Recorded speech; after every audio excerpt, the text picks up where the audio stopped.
We can see the results of all these different duct designs, but we can't really tell what's happening. And I think if we could at least see it, we can do a better job of duct design and cooling. So we're going to see the movement while testing several different duct designs so we can tell where the air is coming from and where it is going. Let's find out if adding some fog will give us some clarity on duct design and cooling. So stick around. If you haven't caught my last two videos on duct design, I will be linking them up above there. You may want to check those ones out first. Some of the inspiration for these videos came from a testing video that I made on the Bambu Panda jet. It's an upgrade for the X1 and P1 series of printers, and it did a better job of placing the air around the nozzle. For that video, I did water testing and I found that the stock duct was not well balanced, and with the Panda jet, the air was distributed around the nozzle much better. I also recently tested the Filament T1 Delta printer with a CPAP style of fan, and the air was mainly coming from the back. It combines the auxiliary fan and the part cooling into one, so we're relying only on that one fan to cool the filament, both that's being extruded and to cool the part itself. So the bridges and the overhangs weren't great, and I designed some different versions and tested them out. Unfortunately, even after all of that testing, we ended up having more questions than answers. So to design something that does a good job, I think we need to start to try and understand what is really going on with that air movement. So this is a CPAP style of fan, and it works kind of like a compressor does. It also looks a lot like a turbocharger. This one was sent to me by Bambu, and it is a universal upgrade kit meant to be as close to plug and play as you can get. I asked Bambu if they'd send this to me because the fan from my Filament T1 is so loud, and I'd like to see if swapping the fans would help with that. This kit also comes with a little potentiometer so that you have very fine control of the fan speed as well, but there is also a cable in the kit so you can connect it directly to your 3D printer fan control. So for the testing today, we're going to be using fog or smoke testing to get a better sense of what's really going on inside. Here's the test setup I have. I have a fog machine, not terribly expensive. The fog fluid doesn't say that it's toxic or non-toxic, and it's got a little controller as well. So for the lights, which I won't really be using in this case, but still kind of cool, and of course the fog as well. So I have it hooked up to this box. I don't want to send the fog directly from the machine. What I'd like to do is make the fog as absolutely dense as I possibly can. So I'm calling this the Ultra Fog Box. So I'm going to pump as much of that in here, and then I'm going to suck it through this tube up to the top of the printer, and it should come out the ports of whichever duct we have mounted. I also have a fume extractor so that I can prevent the buildup of too much smoke in here, so we should be able to see fairly clearly what's going on.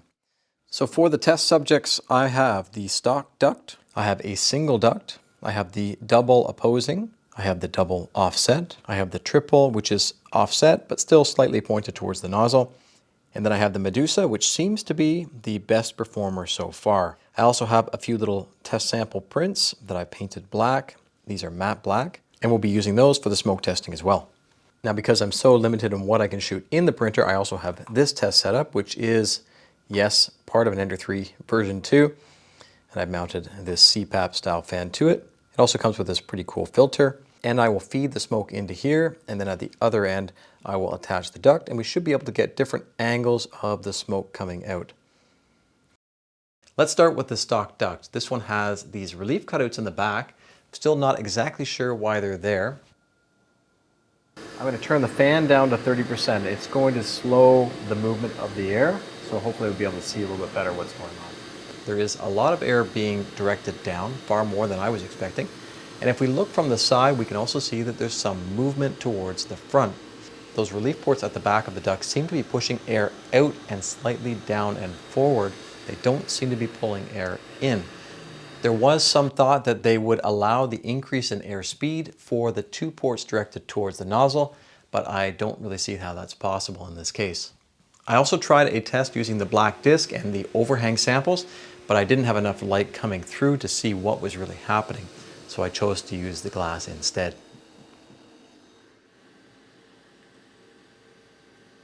With the glass in place, the smoke or fog is now being directed even more towards the front, and that's creating this kind of negative pressure behind, and that allows this continuous circulation.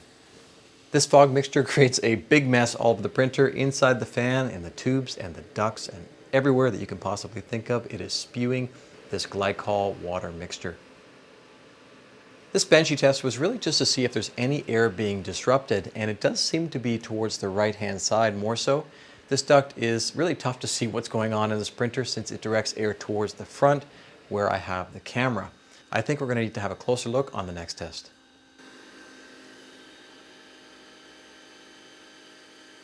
Let's switch over to the single duct. This one should be a little bit easier to see because it directs the air to the side.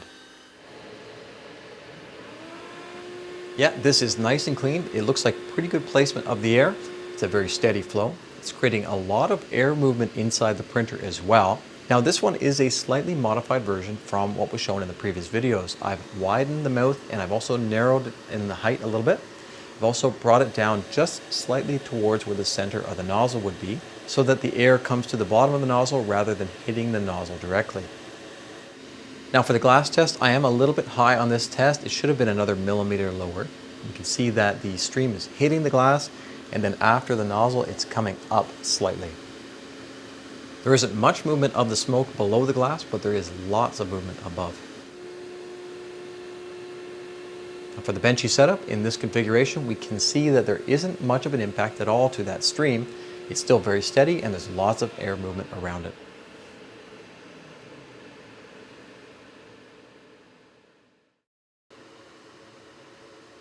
Now for the dual opposing duct, wow, this one is directing the air mostly down and in a pretty tight configuration.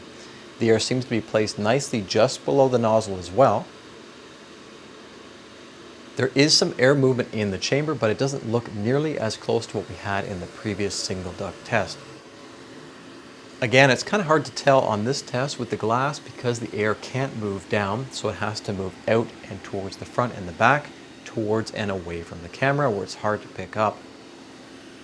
Now we can just barely see that the air coming forward is also raising up quite a bit. The same thing goes for the benchy test, so I'm moving the light around a little bit and we can see quite a bit of air coming forward on a downward angle and some air going backward as well.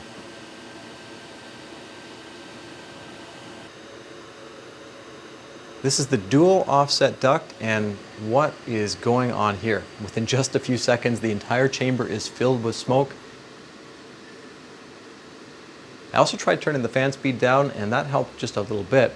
Now maybe this is partly because the other ducts were sending some smoke out from the front and down as well, where I was able to use the fume extractor. But it seems like this one is just doing a better job of distributing the smoke far faster than any of the others. We're also seeing the exact same effect for the glass testing. There is so much fog being distributed throughout the chamber quickly, it's becoming really hard to tell what exactly is happening.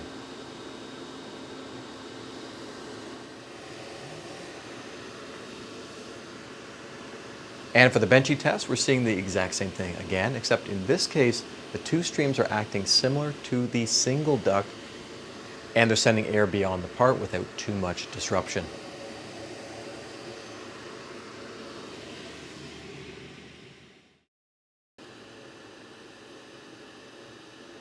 This is the triple duct with a slightly offset port, and this one did just about what the last one has done as well. It's sending lots of smoke throughout the chamber very quickly. The two ports towards the front seem to be overpowering the one towards the back, but it's again a little bit hard to see because of the camera setup.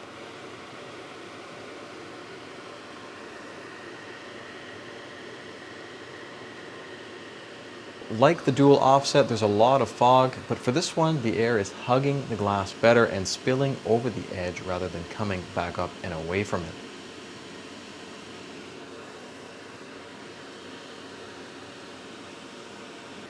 On the benchy test, I don't see much of a disruption at all, and the air coming from the duct on the right-hand side looks to be creating a stream that's angled down further than the others. If we have a look from above, it looks like even though the air from the ports is sending air counterclockwise, the air being drawn in from above is moving in the opposite direction. For the benchy test, again, it doesn't look like there's much of a disruption in the air movement, even as we move the light around to see from all sides. For the last smoke test, we have the Medusa. And this one did overall the best in the severe overhang testing from the previous videos. It did not do the best on the 15-degree overhangs. The duals did the best on that one, but it did do the best on the 10 and the 5-degree overhangs, which were very close to horizontal. And it was most consistent from all directions. This one, again, is sending quite a bit of air down as well. Now, because we have so many ports, it's actually tough to tell exactly what's going on. It looks pretty uniform in its distribution. I'm not seeing anything overpowering, and the smoke itself is not filling the chamber anywhere close to as quickly as the last couple.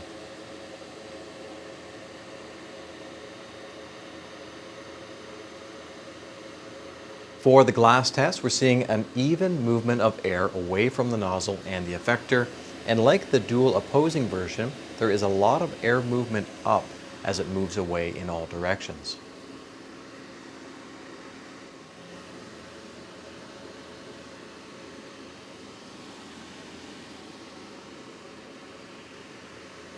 For the benchy test, again, it doesn't look like there's much of a disruption in the air movement, even as we move the light around to see from all sides. Because this version has that air coming from all sides of the nozzle fairly evenly, there's very little place for the air to escape, so it's moving down similar to what we saw with the dual opposing version, but the air moving down is forming more of a uniform cone in this case, and it's larger than the dual opposing was. Now I want to switch over and we're going to have a look from the front and from the side view as well of each of the ducts. The stock duct has kind of this lazy approach. It's not really directing the air towards where the nozzle would be, and there's just a lot of smoke everywhere. The single duct does a pretty good job of placing the air just below where the nozzle would be. It's nice and clean with lots of air movement. The double opposing has lots of air being placed below the nozzle, but then when the streams actually meet, the air is then being directed down, and it also seems like there's more moving forward than I was expecting. The double offset has lots of air movement as well, and it's very well placed, but this time there is very little disruption in those streams, and they don't seem to be interacting with each other too much. For the triple offset, we again have a pretty good amount of air, and it's fairly well placed, but this shows a bit of a vortex where they converge.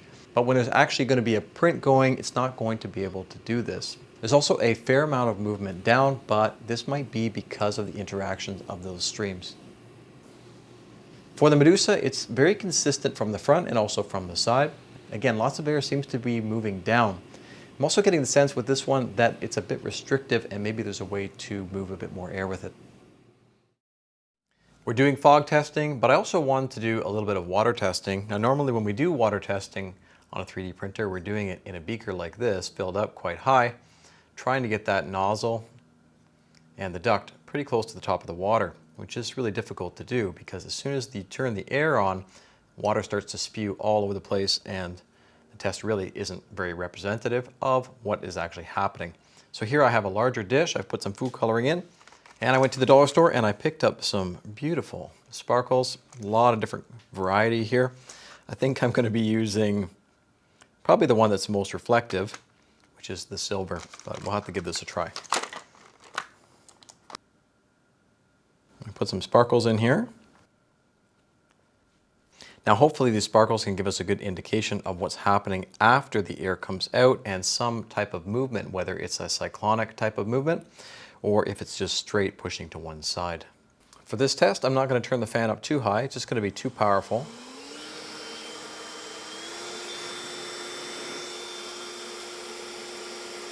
Oh, yeah.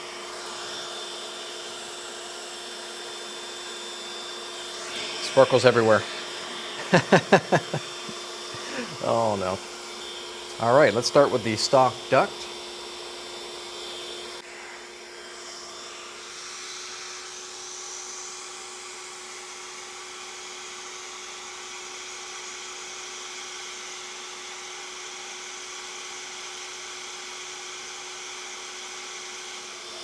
Some of my sparkles have sunken down, so I'm going to add a little bit more. Now we can go to the single duct. Assuming this is the front of the printer. Oh wow. There's quite a bit of force.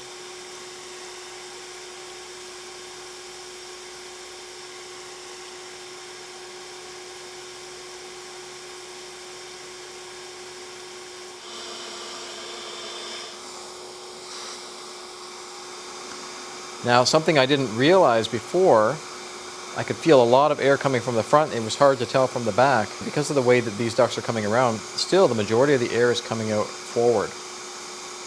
This is the dual offset. Quite a big difference from the dual opposing. Lots of depression. More so it looks like on this side than on this side, but it's hard to tell. Nothing coming forward, nothing coming back. And now we have the triple, which is slightly offset for that vortex type of effect.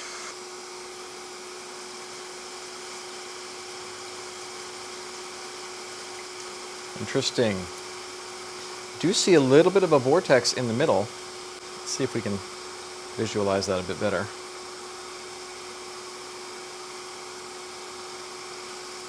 Definitely the cyclonic action, but not quite as much as I was expecting. Now again, this fan is only up partially. It's not anywhere close to full speed. Also, the cyclone isn't perfectly central. It's off to one side. And the last one, the Medusa.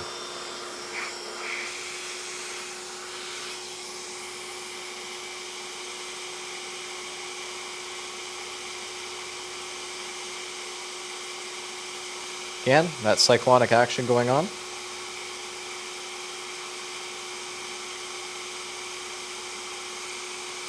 Doesn't seem to be extending out very far though, does it? Certainly the cyclone, and then in the center, a bit of the eye of the storm happening. It's not perfectly centered either. These duals seem to do a really good job of cranking out a lot of air. There's not very much restriction in these ones, this one and then the offset one as well. But these ones here, you can hear a different sound and it doesn't seem to be pushing nearly as much air. So I wonder if a different design of this, similar kind of concept but a little bit different design to be less restrictive would be a good idea. Originally, when I was testing in the printer, I thought that the air was coming out, hitting the nozzle on the bottom where it's slightly angled, and then directing the air downward. But this test was done without the nozzle in place, and we still have the exact same effect. So even though we have this very slight angle, the air being directed downward, it is then becoming a very significant stream of air coming out the bottom. You can feel it here, but you can feel almost no air movement up here. So there is something else that came up while I was doing this testing, and that is when I have this removed and crank this up, there is quite a bit of air movement, even on low. And when I connect the hose, there's a very dramatic drop in the amount of air that's coming out at the end. And then, if you take a look, we have another restriction here. This hole size is going to restrict that air movement even more and prevent some of that air from moving into these ports. So I think what's happening is that we're losing quite a bit, not just from the friction in the hose, there's some corrugations as well in here, but the hose size itself, and then these ports also. I have a larger tube, and of course it is pretty smooth on the inside, and when I mount this, quite a bit more airflow coming out the end.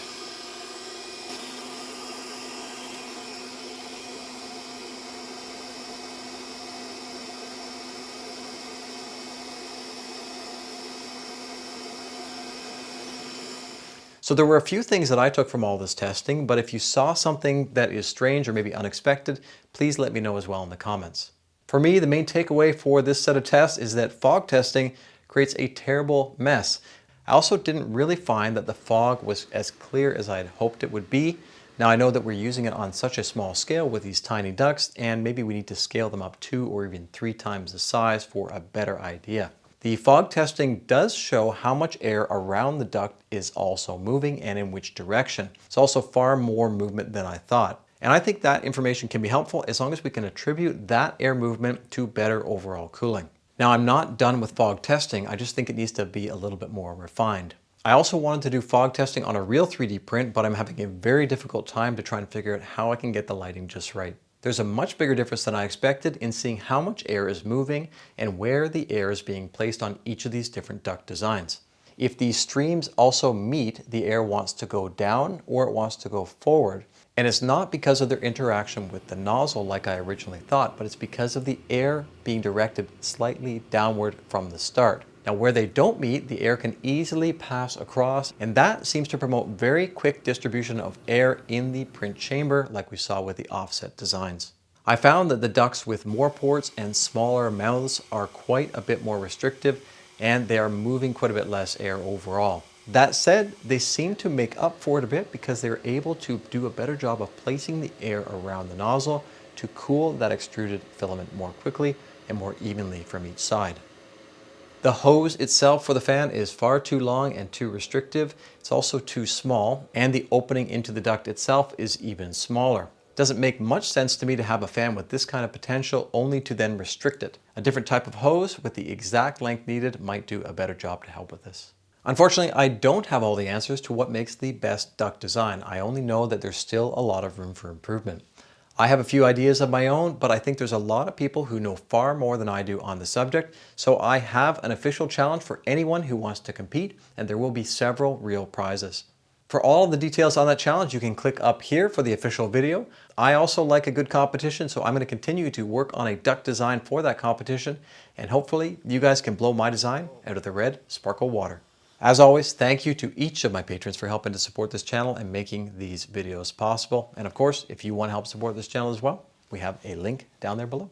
Take care. I hope you enjoyed the video and found it interesting. And we will see you on the next one.